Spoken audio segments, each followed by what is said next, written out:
दोस्तों नमस्कार। Personality series के इस नए एपिसोड में आपका स्वागत है। आखिरी एलिमेंट है जिसकी एवोल्यूशन की बात कर रहे हैं, वाटर। वाटर भी बहुत ही इंपॉर्टेंट एलिमेंट है। आप जानते हैं कि पृथ्वी पे भी ज़्यादा हिस्सा जल का है ना। हमारी बॉडी में भी बहुत हिस्सा जल का है, तो बहुत वाइटल है जीवन के लिए। तो इस तत्व को समझना, इसको डेवलप करना भी बहुत ज़रूरी है। जैसे मैंने शुरू में कहा था कि चारों तत्व हमारे अंदर हैं, लेकिन कोई अंडर यूज्ड है, कोई ओवर यूज्ड है। जिसको ओवर यूज़ करेंगे तो उसकी खामियां, उसकी कमियां हमें ज़्यादा तंग करेंगी। जिसको अंडर यूज़ करेंगे उसकी अच्छाई हमें टच नहीं कर पाएगी। तो डेवलपमेंट का मतलब ही यही है कि जिस तत्व को हम ज़्यादा यूज़ कर रहे हैं उसको थोड़ा कम यूज़ करके थोड़ा दूसरे तत्व को यूज़ करें। तो वाटर तत्व में कौन सी 3 एवोल्यूशंस हैं उसको समझते हैं, और फिर कैसे उस तत्व की जो कमियां हैं वाटर की, उनको कम यूज़ करके हम दूसरे तत्व को यूज़ कर सकते हैं, वो भी हम देखेंगे। वाटर तत्व में 3 साइन है। पहला साइन है कैंसर, कर्क राशि जिसको बोलते हैं। दूसरा साइन है स्कॉर्पियो, वृश्चिक। और तीसरा है पाइसिस, जिसको मीन राशि बोलते हैं। तीनों में पानी के तत्व की एक एवोल्यूशन आपको नजर आएगी। अगर कर्क राशि को देखें तो ये जल है, ये जन्म से पहले वाला जल है। मां के पेट में जिस जल में हम रहते हैं, वो जल जो हमें एक प्रोटेक्शन, एक एम्ब्रेस, एक सिक्योरिटी प्रदान करता है, वो वाला जल है कैंसर। तो कैंसर का जल की जो खूबी है वो है एक एक्सेप्टिंग एनवायरनमेंट क्रिएट कर देना कि आई एम वेलकम हियर। कोई इसमें जजमेंट नहीं है। जैसे मां को हर बच्चा प्यारा होता है, उसमें कोई जजमेंट नहीं है। एक एम्ब्रेस, अनकंडीशनल लव, वो कैंसर है। मैंने पहले भी शायद एक वीडियो में कहा था, लिब्रा में भी प्यार है, लेकिन वो कंडीशनल लव है, एक्सचेंज वाला लव है। लिब्रा साइन ऑफ एक्सचेंज है। जो अनकंडीशनल लव है वो कैंसर में छुपा हुआ है। पानी, इसमें पानी में कोई भी रंग डाल दो, कोई उसमें जजमेंट नहीं है। तो अनकंडीशनल लव, ये सबसे खास बात है कैंसर के। बिना रंग के, जाति के भेद के किसी को प्यार कर लेना, ये कैंसर की एक बहुत बड़ी खूबी है। एक नेचुरल कनेक्शन। नेचुरल कनेक्शन इसलिए है क्योंकि जल आप में भी है, जल मेरे अंदर भी है ना। तो हम दोनों जुड़े भी हुए हैं एक तत्व के थ्रू, जिसमें जल डोमिनेंट है, क्योंकि मेजर जल है हम सब में। तो ये क्या है, एक मॉइस्चर क्रिएट कर देता है। मॉइस्चर क्रिएट करने का मतलब है कि भावनाएं क्रिएट कर देता। आपका कोई एम्प्लॉय है, वो आपके पास आया है, वो कहता है मेरे को छुट्टी चाहिए क्योंकि मेरी मदर बीमार है। अब मदर वर्ड ही बड़ा इमोटिव वर्ड है, ये कैंसर वर्ड को भी डिनोट करता है। तो वो आपके अंदर के जल को थोड़ा एक्टिवेट कर देता है। तो कैंसर की जो मेन चीज है कि डिसीजन मेकिंग भावनाओं के आधार पे होगी, ना कि फैक्ट्स के आधार पे। एक बार भावना जागृत हो गई तो वो डिसीजन का कारण बन जाएगी। तो कैंसर बड़ा एम्ब्रेसिंग, बड़ा लविंग, बड़ा केयरिंग और बड़ा नरिशिंग। नरिश करना, जैसे माँ बच्चे को पालती है। तो अगर कैंसर साइन वाला कोई व्यक्ति आपके पास है तो बड़ी अच्छी बात है। हो सकता है भोजन बनाने में भी उनको अच्छी महारत हासिल हो, वो आपको फीड भी करेंगे, नरिश भी करेंगे। एक नेचुरल सबकी केयर करना। आप किसी पार्टी में गए हैं तो कोई खाने के स्नैक्स डिस्ट्रीब्यूट हो रहे हैं, वेटर सर्व कर रहा है, तो कैंसर वाला कहेगा पहले इनको दो, पहले इनको दो, पहले इनको दो। दूसरों की केयर, अपने आप को सबसे पीछे रख लेना, ये कैंसर में एक नेचुरल गुण है। जैसे माँ सबसे बाद में खाना खाती है, पहले सबको खाना सर्व किया जाता है, तो मदरली लव, ये कैंसर का वाटर है, जो मदरली वाटर है। पहला वाटर जो है मदरली वाटर है। ये तो अच्छी चीज है, केयरिंग है, कंसर्न है, नरिशिंग है, जेन्युइन कंसर्न है, और इसमें कोई बुराई नहीं है। लेकिन हर स्ट्रेंथ के ओवर यूज करने पे कोई ना कोई कमी भी होती है। जो हम डिस्कस कर रहे हैं, डेवलपमेंट का मतलब यही है कि उसको भी समझे।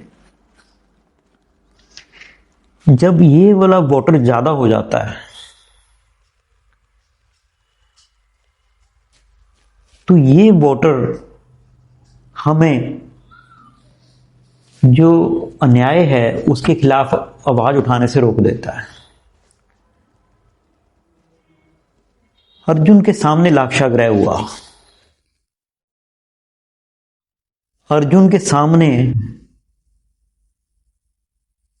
युधिष्ठिर सारे भाइयों को दांव पे लगा देता है और उस द्रौपदी को भी दांव पे लगा देता है जिसको वो स्वयंवर में जीत के लाया था।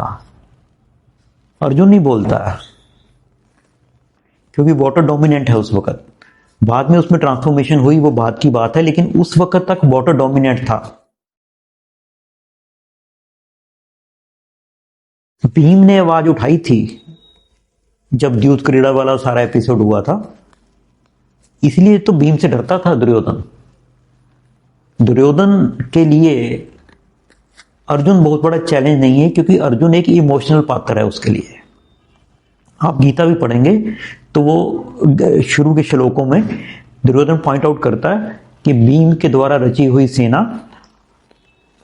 पर्याप्त है और हमारी अपर्याप्त है। ये गीता के शुरू में श्लोक आता है, क्योंकि भीम में थोड़ी रैशनैलिटी है और अर्जुन में इमोशनैलिटी है।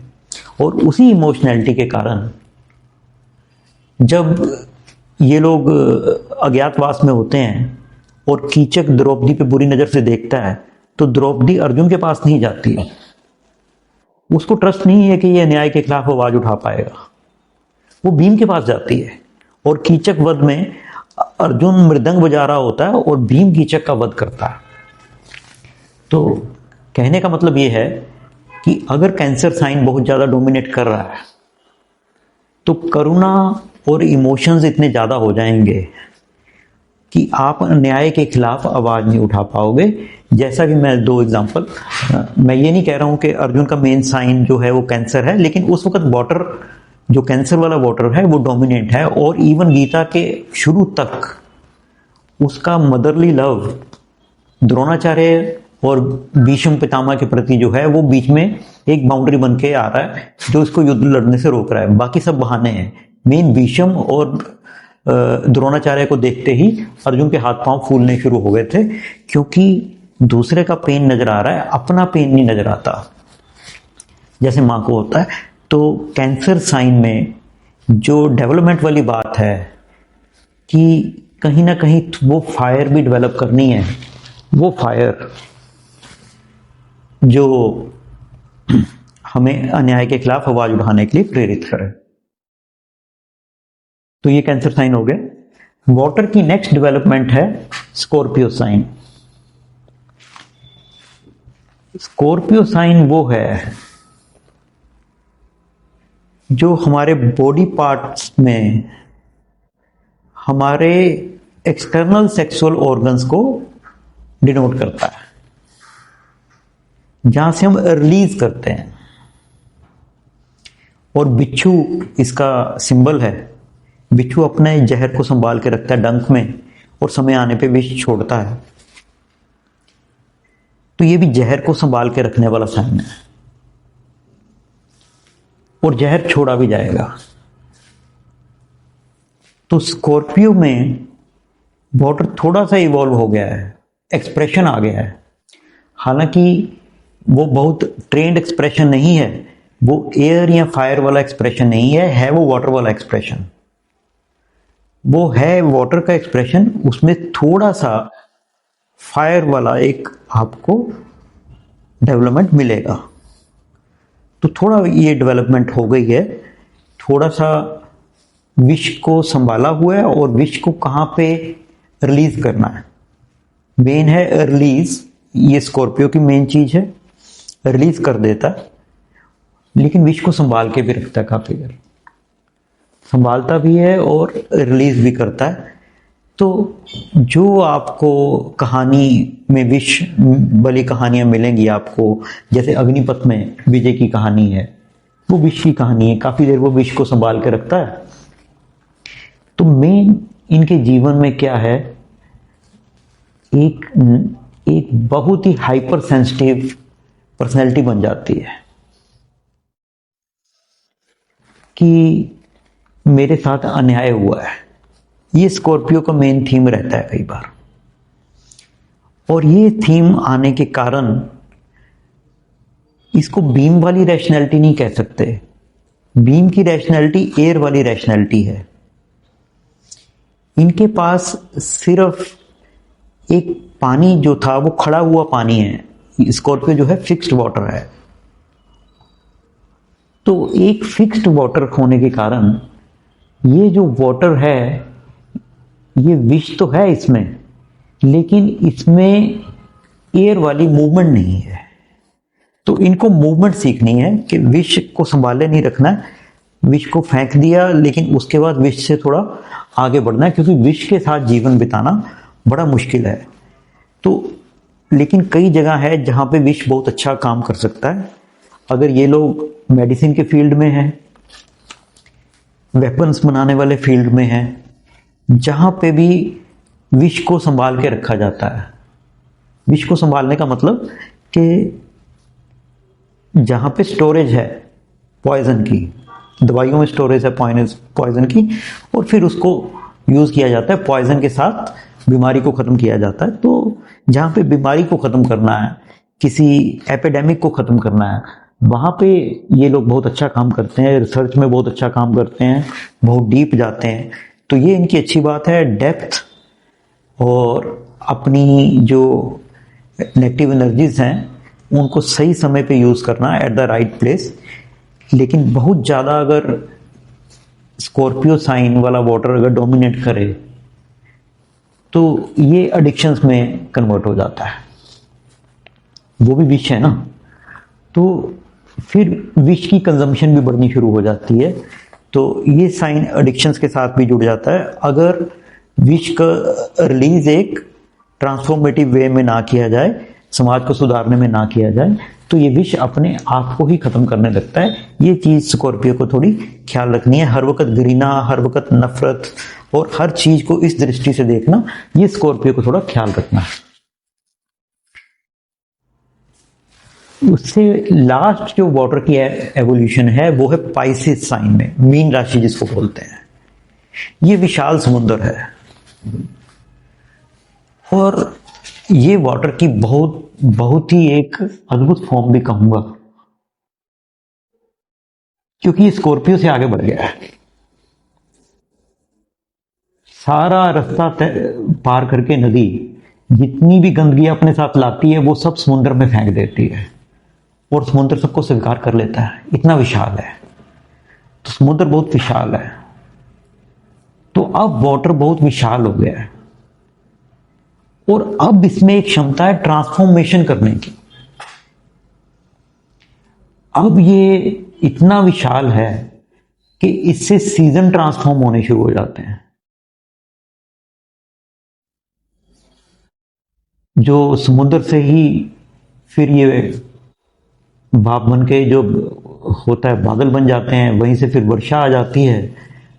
तो समुद्र का बहुत बड़ा योगदान है सीजन्स में, ट्रांसफॉर्मेशन में।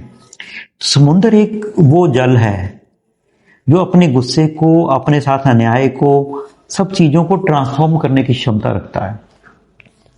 तो बहुत बढ़िया आर्टिस्ट, बहुत बढ़िया कवि,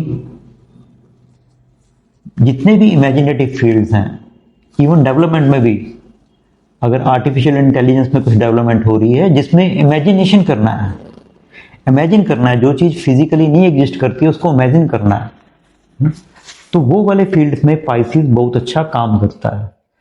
ये पाइसिस की खास बात है, ट्रांसफॉर्मेशन, इमेजिनेशन, ये अच्छा है।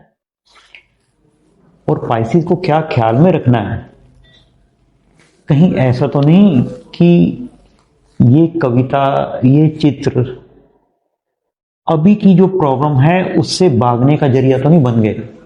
स्केपिज्म तो नहीं है कहीं, है ना? तो स्केपिज्म ना बन जाए कहीं, ये पाइसेस को ख्याल रखना है। इमेजिनेशन तक तो बात अच्छी है, लेकिन इमेजिनेशन अपनी जिम्मेवारियों से भागने का रास्ता तो नहीं है, क्योंकि हम सबकी कुछ डेली रूटीन्स हैं। अर्थ वाला काम भी अपने को करना है, हमें कुछ सोशल रिस्पॉन्सिबिलिटी भी है, एयर वाला काम भी अपने को करना है, कुछ हमारे गोल्स भी हैं जिंदगी, फायर वाला काम भी करना है। तो पाइसेस को थोड़ा ये ख्याल रखना है कि इमेजिनेशन के साथ साथ हमें फायर को, एयर को, अर्थ को, इनका भी ख्याल रखना है। अर्थ मतलब जिम्मेवारी, फायर मतलब गोल्स, एयर मतलब सोशलाइजेशन। एक कमरे में बैठा अकेला आर्टिस्ट चित्र बनाता रहे, वहाँ पे खाना दिया जा रहा है, सब कुछ दिया जा रहा है, ऐसा ना हो जाए कि समाज से भी कट जाए, जीवन की रिस्पॉन्सिबिलिटी से भी कट जाए, और कोई ज़िंदगी में धैर्य लक्ष्य भी ना हो, ऐसा ना हो। तो ये पाइसेस को ख्याल रखना है। इसके साथ ही हमने 12 साइंस एस्ट्रोलॉजी के भी कवर कर लिए हैं। पर्सनैलिटी में 4 एलिमेंट्स और उनकी एवोल्यूशन अलग अलग तरीके से देखी है।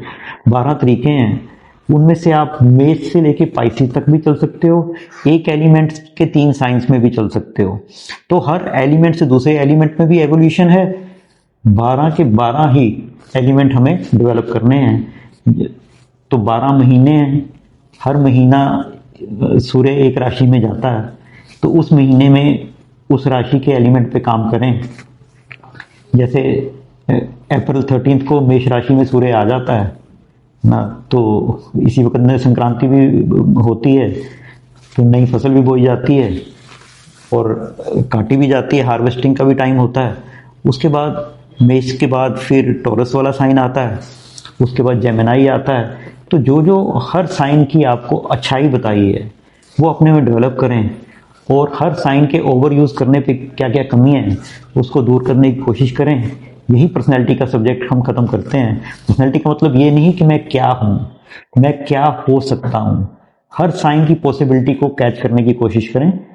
यही हमारी उम्मीद है इस एस्ट्रोलॉजी के लेसन से, जो ऋषि पराशर और जैमिनी ऋषि के माध्यम से हमने सीखा। अपना समय देने के लिए बहुत बहुत धन्यवाद। नई सीरीज में फिर मुलाकात होगी। नमस्कार।